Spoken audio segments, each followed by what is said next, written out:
We always assumed we could dig ourselves out of debt later. Everything always revolved around later. Need a new living room set? Pick it out now. Pay later. Need a new car? Get it now. We can hang on until my wife gets her contract. Later. There are two major flaws with that kind of thinking. First, our definition of need was a little too broad. When I think back to some of those purchases, I cringe. We did not live extravagantly by any means, but we certainly lived beyond our means. Credit was our friend, and we slowly sank deeper and deeper into a financial hole. The other flaw with that thinking was that eventually, later would arrive, and we were seldom prepared for it when it did.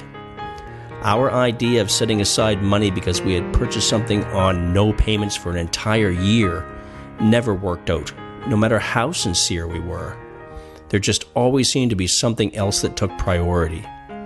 So we continued to pile on the responsibilities. First a mortgage, then a new car, a baby on the way, then another, a second new car. We managed to maintain our financial heads above water, barely making our monthly payments, and hoping to be able to hold off just long enough to start paying things off. Then disaster struck. I don't know if anyone really expected the strike to last very long. We were lucky, though, that we did receive an amount of strike pay for that 5 months. The mortgage was covered, but with 2 children in diapers, 2 car loans, utilities, food, etc., it was too much.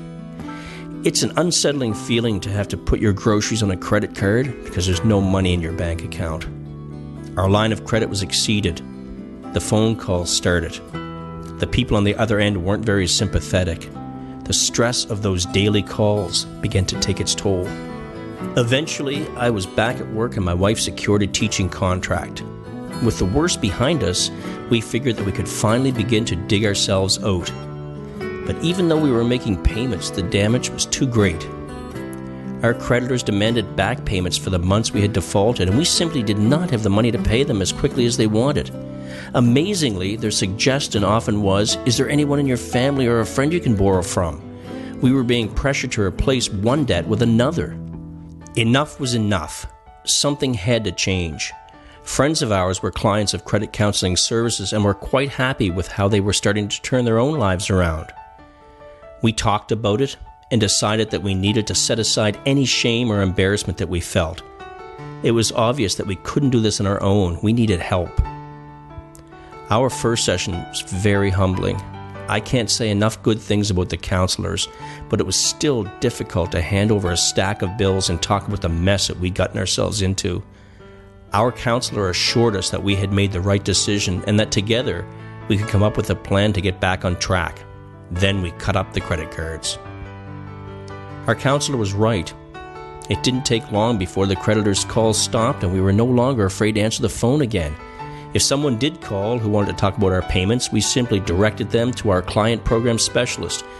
That alone was worth its weight in gold. We also began to see results in our debts. I actually looked forward to getting my latest statement in the mail.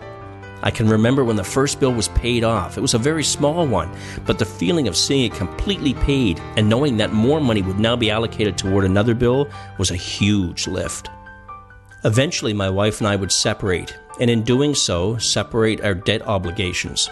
Once again, I went to see our counselor, this time with a list of bills I wanted to solely take over. I could have lowered my monthly payment, but was determined to pay off my debt as quickly as I could. At the current rate of payment, it would take 16 months to be debt-free. My goal was to shorten that to 12. I succeeded. I've long ago gotten over my negative perceptions that I had prior to making that initial appointment. I wrote a paper in university for my personal finance course on my experiences with CCS. My professor asked me to present it to the other students. Because I was a few years older than everyone else in the class, I had experienced some of the financial pitfalls that the course aimed to help students avoid. I was a living example of what not to do, how it could affect you, and how to pull yourself out while keeping your head held high. I received an A on that paper.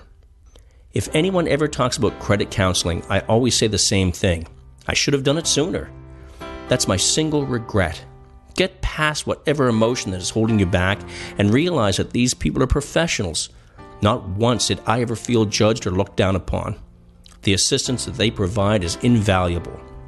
Now my financial outlook is making a dramatic comeback. I continue to set aside money for purchases that I'm interested in, rather than impulsively rushing out and buying something. I have a clearer distinction between my needs and my wants. I continue to make regular contributions into a rainy day fund for life's unexpected challenges. Things are good. On a personal note, I would like to thank everyone at CCS for everything that you have done to help me and Cecile over the past few years. I honestly do not think that we could have recovered as well as we have had it not been for your assistance. I would also like to thank you for recognizing me as your Client of the Year. I am sorry that I'm unable to tell you my story in person, but I hope you realize the tremendous value that your services provide. You really do help change people's lives. Thank you.